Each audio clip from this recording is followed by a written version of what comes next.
সেই সন্তানটাকে পুত্র সন্তান হইলে সঙ্গে সঙ্গে তাকে মেরে ফেলতে, কিন্তু মক্কা নগরে তো আব্দুল্লাহ তার গৃহে মা আমিনার গৃহে তো একটা সন্তান হয়েছে। আবু জাহেল সংবাদ পাঠাইছে, গিয়া দেখো তো আব্দুল্লাহর ঘরে কে আসছে, ওইটা কি পুত্র সন্তান নাকি মেয়ে সন্তান।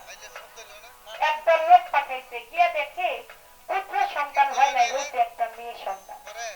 আবু জাহেলকে গিয়া বলে যে আব্দুল্লাহর ঘরে তো কোনো পুত্র সন্তান হয় নাই, হয়েছে একটা কন্যা সন্তান। তোদের দেখার মধ্যে ভুল থাকতে পারে, আরেকটা গ্রুপ পাঠাবো। আরেকটা দল পাঠাইলো, তারা গিয়ে দেখলো একটা পুত্র সন্তান আব্দুল্লাহর ঘরে জন্ম নিয়েছে। গিয়ে আবু জাহেলকে বললো, আবু জাহেল বলে একদল দেখলো মেয়ে আর একদল দেখলো ছেলে, ওদের মধ্যে ভেজাল থাকতে পারে,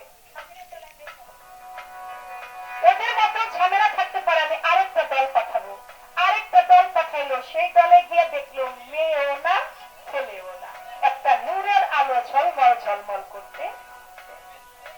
সেই নবী আমার জন্ম নিল তিনি শুক্রবার, প্রকাশ পেল সোমবার।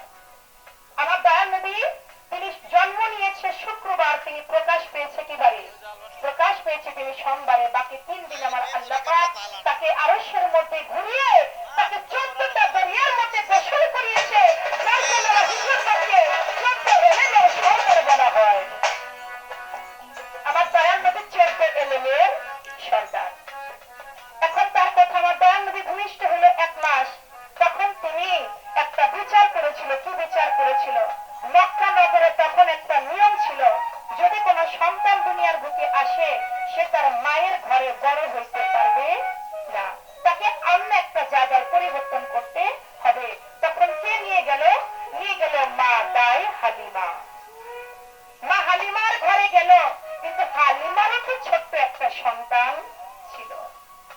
আমার দয়াল নবী মা হালিমার এক পাশের দুধ পান করেছে, আরেকটা দুধ স্তন তিনি পান করে নাই, কারণ আরেকটা ভাইয়ের জন্য তিনি রেখে দিয়েছে। মা হালিমার আরেকটা সন্তান ছিল, যেন সেও পান করতে পারে। এর থেকে সুন্দর বিচার আর হইতে পারে? এই বিচারটা শিশুবেলায় আমার দয়াল নবী তিনি করেছিলেন। এখানে একটা প্রশ্ন, 3 মাসের সময় তিনি একটা কবিরাজি করলেন। কি কবিরাজি করেছেন? মা হালিমার যিনি একটা কন্যা সন্তান ছিল, যার নাম ছিল সাইমা, ওই সাইমা আমার রাসূল পাককে কোলের মধ্যে দুলনার মধ্যে দুলিয়ে তো দুলাইছেন এবং মুখে একটা গানও পর্যন্ত তিনি গেয়েছেন।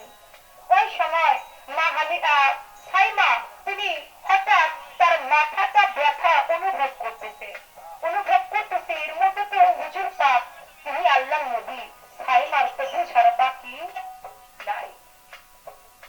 যার নূরে ঘরে অন্ধকার ঘর আলো হয়ে যায়, তার তো বোঝার বাকি নাই। তখন তিনি কি করলো?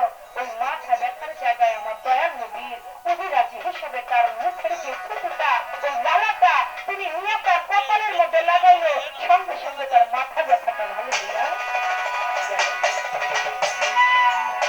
এই ছিল 3 মাসের একটা বিষয়। এবার আর একটা বিষয়, মিরাজে তো জিবরাইল আমিন যখন আমার দয়াল নবীর কাছে ডাকতে গেল, গিয়ে দেখে তিনি ঘুমেও না জাগনাও না। ওই সময় যদি তাকে ডাকে, যদি বেয়াদবি হয়ে যায়, জিবরাইল আমিন একটা বিড়ালের রূপ ধারণ করলো। বিড়ালের জিহ্বা সব থেকে নরম।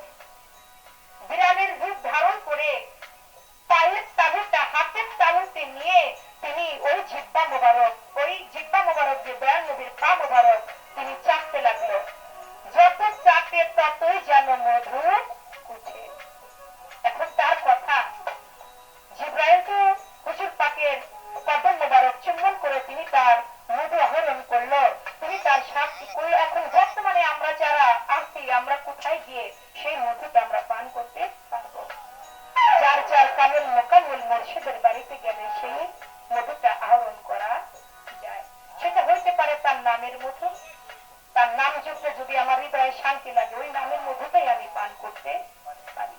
আমি তার কদম মোবারকে গিয়ে তার বৃদ্ধা আঙ্গুর মধ্যে আমি যখন ভক্তি করি, আমি যখন চুম্বন করি, এর থেকে মধুময় আমার কাছে আর কোনো কিছুই লাগে। সেদিক থেকে বলা করার চেষ্টা করলাম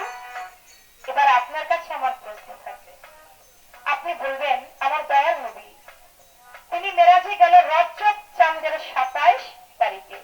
তিনি 25 তারিখ যাইতে পারতো, 24 তারিখ যাইতে পারতো, তিনি 28 তারিখ যাইতে পারতো, কিন্তু তিনি গেল 27 তারিখে। আপনি বলবেন এই যে রজব মাসের 27 তারিখে তিনি গেল, গিয়ে তিনি রইল কয় বছর? 27 বছর। 27 বছর সেখানে থাকলো, তাতে দিন হয় কত? 27 বছরে কত দিন হয়? 9,855 দিন হইল। এত দিন রাত্র কয়টা? রাত্র মাত্র একটা, এক রাত্র। কিন্তু 27 বছর তার এক রাত্রের মধ্যে চলে গেল। তিনি গেল 27-এ। আপনি একটু বলবেন এই 27-এর হাকিকতটা। 27 বছর তিনি থাকলো, এক রাত্রে 27 বছর কিভাবে হইল? এখানে একটা প্রশ্ন, আরেকটি প্রশ্ন আপনার কাছে রাখবো। কেউ কেউ বলে আমার দয়াল নবী মিরাজে গিয়ে আল্লাহরে দেখছে, কোন কোন মাওলানারা বলে আমার আল্লাহর দয়াল নবী মিরাজে গিয়া দেখে নাই। ঠিক এরকম বলে না? একদল বলে যে আমার দয়াল নবী আল্লাহরে মিরাজে গিয়া দেখছে, আরেক দল বলে যে না আমার দয়াল নবীকে মিরাজে গিয়ে দয়াল নবী আল্লাহকে মিরাজে গিয়া দেখে নাই।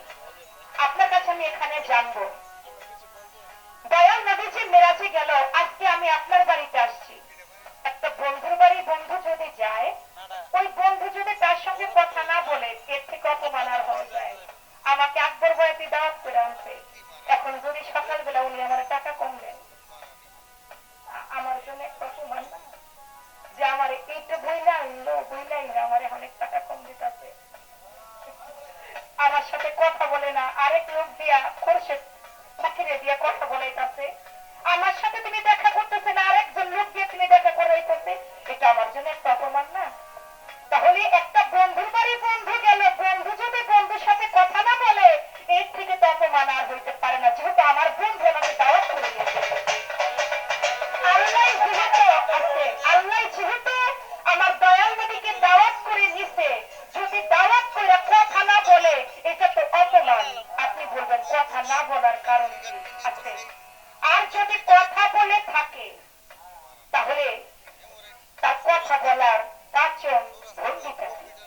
ওই পচন ভঙ্গিটা কি? তুমি কোন স্টাইলে আমার আল্লাহ পাক যে আমার দয়াল নবীর সঙ্গে কথা বলছে, তার কি স্টাইলটা ছিল? কি কথা বলার স্টাইলটা ছিল? কি বর্তমানে দেখবেন অনেক সময় ক্যাসেটে গান শুনি না আমরা, দেখা যাচ্ছে যদি পরশালী দেওয়ানের একটা ক্যাসেট ছাড়া হয়, অনেক মানুষ কিন্তু কণ্ঠস্বর শুনে বুঝেন যে এটা পরশালী দেওয়ান গান করতেছে। কণ্ঠস্বরটা এমন লাগে না পরিচিত, যে না এটা পরশালী দেওয়ানের গান বাজতেছে।